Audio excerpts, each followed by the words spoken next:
आज हम second semester के पेपर वर्तमान भारतीय समाज और आरंभिक शिक्षा का जो खंड ख है उसके अंतर्गत पर्यावरण प्रदूषण के बारे में पढ़ेंगे, जानेंगे।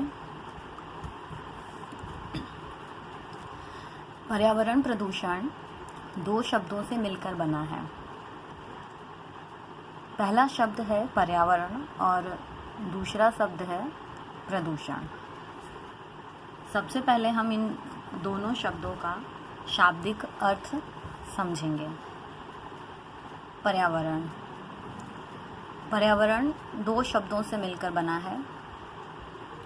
परि धन आवरण, पर्यावरण, जिसका शाब्दिक अर्थ है सभी जीवधारियों के चारों ओर जो आवरण है उसे हम पर्यावरण कहते हैं। इसके अंतर्गत वायुमंडल, जलमंडल, स्थलमंडल और जीवमंडल आता है। इसके प्रमुख घटक मिट्टी, पानी, हवा, जीव जंतु और सौर ऊर्जा हैं।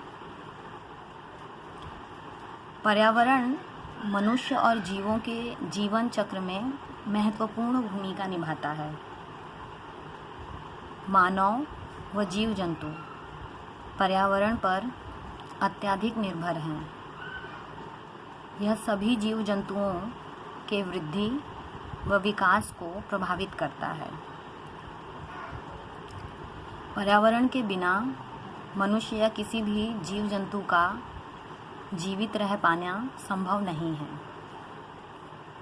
अब हम दूसरा जो शब्द है प्रदूषण, अब हम इसका शाब्दिक अर्थ समझेंगे।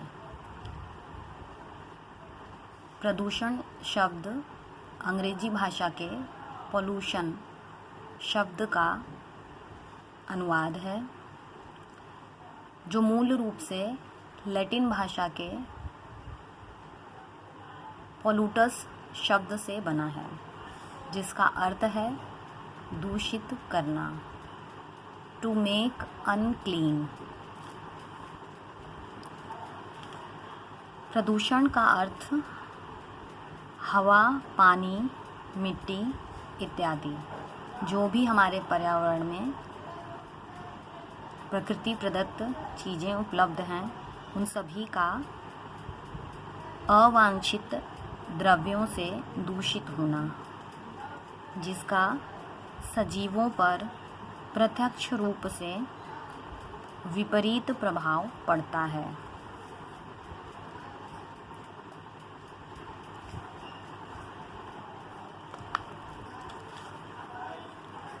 अब हम प्रदूषण की परिभाषा के बारे में जानेंगे। प्रदूषण की परिभाषा कई पर्यावरणविदों ने अपने मतों के अनुसार दिया है। इनमें से एक प्रमुख हैं E.P. ओडम।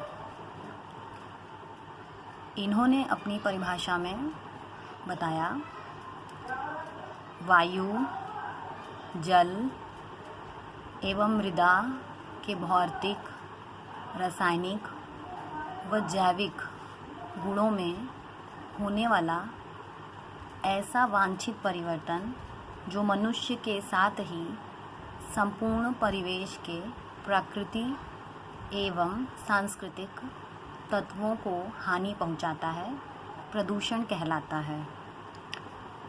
तात्पर्य यह है कि वायु, जल या भूमि जितनी भी प्रकृति प्रदत्त वस्तुएं हैं, जो हमें प्रकृति प्रदत्त चीज़ें मिली हैं, प्रकृति से हमें जो प्रकृति का उपहार मिला है, उन सभी चीज़ों पर होने वाला अवांछनीय परिवर्तन जो मनुष्य अपनी विभिन्न गतिविधियों, औद्योगिक क्रियाओं और अन्य विभिन्न गतिविधियों के माध्यम से करता है, उससे इन प्रकृति प्रदत्त उपहारों का जो संतुलन है वो गड़बड़ होता है, जिसकी वजह से वो अपने नैसर्गिक गुण खो देते हैं और प्रदूषित हो जाते हैं।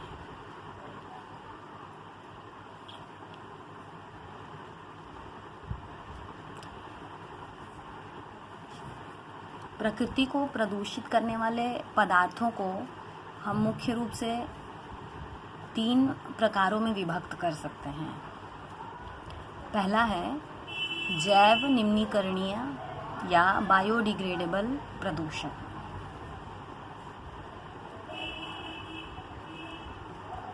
जैसा कि आप अभी देख रहे हैं, यह जो चित्र है यह हमारे घरों में से फल, सब्जी और कागज़ और अन्य प्रकार के कूड़े करकट के रूप में निकलता है प्रतिदिन।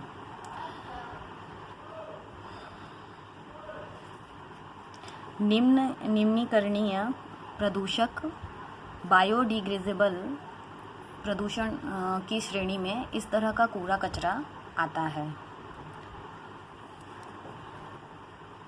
वाहित मल, जैवीय अपशिष्ट पदार्थ और कूड़ा करकट जैव निम्नीकरण या बायोडिग्रेडेबल प्रदूषक हैं। इन पदार्थों की सीमित मात्रा जीवधारियों, कवक और जीवाणुओं के द्वारा अपघटित हो जाती है और प्रकृति में मिल जाती है। मतलब ये जो पदार्थ होते हैं, जो फल सब्जियों के छिलके होते हैं या कागज़ या अन्य जो पदार्थ होते हैं, मलमूत्र और जैविक अपशिष्ट, ये सभी पदार्थ जीवाणुओं और कवकों के द्वारा इनका अपघटन कर दिया जाता है और यह प्रकृति में फिर से मिल जाते हैं, प्रकृति को बिना कोई नुकसान पहुंचाए। इसीलिए इन्हें निम्नीकरणीय या बायोडिग्रेडेबल प्रदूषक कहते हैं। अनिम्नीकरणीय प्रदूषक नॉन डिग्रेडेबल पोल्यूशन। जैसा कि आप इस तस्वीर में देख रहे हैं, यहाँ पर मनुष्य द्वारा निर्मित प्लास्टिक कचरे के रूप में फेंका हुआ है। प्लास्टिक मानव निर्मित पदार्थ है और ये कभी भी नष्ट नहीं होता। अनिम्नीकरणीय प्रदूषण जो है वो इसी तरह के पदार्थों, तत्वों से फैलता है। ऐसे पदार्थ जिनका प्रकृति में विघटन संभव नहीं है, इसके अंतर्गत जितने भी पदार्थ आते हैं वो सभी अनिम्नीकरणीय प्रदूषण फैलाते हैं। प्लास्टिक इनमें प्रमुख है और कीटनाशक, अन्य बहुत सारे रासायनिक पदार्थ अनिम्नीकरणीय प्रदूषण की श्रेणी में आते हैं। तीसरा है विषैले पदार्थ, हानिकारक टॉक्सिन्स। ये हानिकारक पदार्थ हमारे जीव जंतुओं के लिए और हमारे शरीर के लिए बहुत ही ज़्यादा विषैले पदार्थ हैं। इनसे हमारी मृत्यु भी हो सकती है। इन पदार्थों को खतरनाक पदार्थों की श्रेणी में भी रखा जाता है। इनमें से एक आप अभी स्क्रीन पर देख रहे हैं, ये पारा है और सीसा। ये 2 बहुत ही हानिकारक पदार्थ हैं जो बहुत ही घातक हैं मनुष्य और जीव जंतुओं के लिए।